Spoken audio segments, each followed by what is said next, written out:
Hello, welcome back to my channel. আজি এটা নতুন মুভি ৰিভিউ লৈ মুভিটোৰ নাম হৈছে হেভক আপোনাৰ নেটফ্লিক্সত ৰিলিজ হৈছে আজি 12:30 বজাত সো মুভিটো চালো কেনেকুৱা লাগিলে মুভিটো বলক কথা পাতো আৰু ভিডিওটো হেকলকে চাব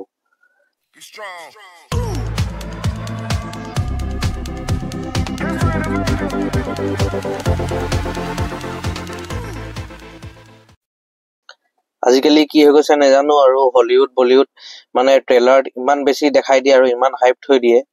বাট যেতিয়া আপুনি মুভিটো চাব বহিব মানে হে এক্সপেক্টেশনটো মানে বিচাৰতে মুভি শেষ হৈ যায় ঠিক আছে তো ফ্ৰম দা মেকাৰ্স অফ ৰেড ৰিডেম্পশন যদি চাইছে আপোনাৰ এটা ৰেড পাৰ্ট 1 পাৰ্ট 2 কেনেকুৱা এক্সাইটলে তাৰ ডাইৰেক্টৰে টম হাৰ্ডিক লৈ কেনে এটো নতুন মুভি এটা নেটফ্লিক্স মুভি লৈ আহিছে হেভক বুলি তো ইয়াৰ যেটা ট্ৰেইলাৰটো চালো ট্ৰেইলাৰ চাই ভাবিলো পুৰা মজা লাগিব পুৰা বুম বাম কাটা কাটি চাবলে পাম এনেকুৱা নহয় যে নাছিলে আছিল বাট প্ৰবলেমটো কি আছিল কৈ আছো মেইন হিয়াৰ প্ৰবলেমটো এটো হ'ল মুভিটো মানে ষ্টৰী বিল্ড আপ কৰতে আপুনি মানে একদম কি কম ইন্টাৰভেল লগে ধৰক মানে বহুত ধৈৰ্য ধৰি ৰখিব লাগিব তাৰ পিছত আপুনি একচন পাব ঠিক আছে কিন্তু যেতিয়া আপুনি একচনটো পাব একচনৰ নামত কি হ'ল বন্দুক দি দিছে আৰু ডাইৰেক্টৰে কৈছে এটা মানুহৰ ওচৰত এটা দুটা গুলি মাৰিলে মৰি যাব হেনকুৱা নহয় বন্দুকৰ গুলি যেতিয়ালৈকে হেক নহয় এটা মানুহকে মাৰি থাকিব একচুয়ালি মানে মুভিটোত মানে হাই উঠিছে এনেকুৱাকে গুলি মাৰা দেখাইছে মানে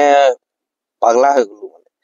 গুলি মাৰি আছে এফালে বা মানুহ আহিলে গুলি মাৰি আছে এফালে বা মানুহ আহিলে গুলিয়ে মাৰি আছে অকল দে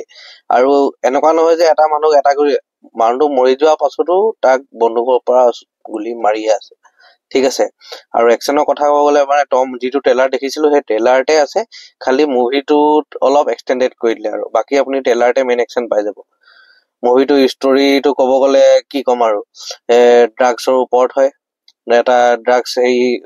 লৈ কেনে এটা জায়গাত বেচিব যায় তাত ঢেং হৈ যায় কোনবা এটা থাৰ্ড পাৰ্টি আহি কিনে মাৰে তো হে থাৰ্ড পাৰ্টিটো কোন হয় হেতুৱে জানিবলৈ কাৰণে মানে এটা পাৰ্টি পৰা হিটু পাৰ্টি লগে মানে মুভিটো ফুল কেওস হয় দে মই এটা ক'বলে নোৱাৰিছো মানে ষ্টৰীটো ইমানে কেওস বাকি মুভিটো চাই যেটো আশা কৰি কিনে মুভিটো আৰম্ভ কৰিছিলো হেটো আশাটো নাপালো কিন্তু অলপ হে গুলিয়াগুলি যিবোৰ টেষ্ট কাটা কাটি হেবোৰ অলপ চাই যদি জুনে ভাল পায় হেতৰ কাৰণে এটো মুভি হয় মই যদি মুভিটো ৰেটিং কৰিব গলে মানে 5 ৰ ভিতৰত 3 ষ্টাৰ দিম আৰু 3 ষ্টাৰ দিম মই টম হাৰ্ডি এক্টিং কাৰণে তাৰ ফ্যান হয় আৰু এটা দুটা একচন বঢ়িয়া কৰিলে বাকি মুভিটো আপোনালোকে নেটফ্লিক্সত বাইখা বতৰ হয় লগইন কৰি যদি মন আছে চাব পাৰে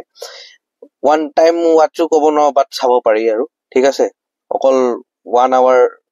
57 মিনিটস মানে 2 ঘন্টা ওচৰচি হয় দিব পাৰিব তো এই ৰিভিউটো ইয়াতে সামৰিলো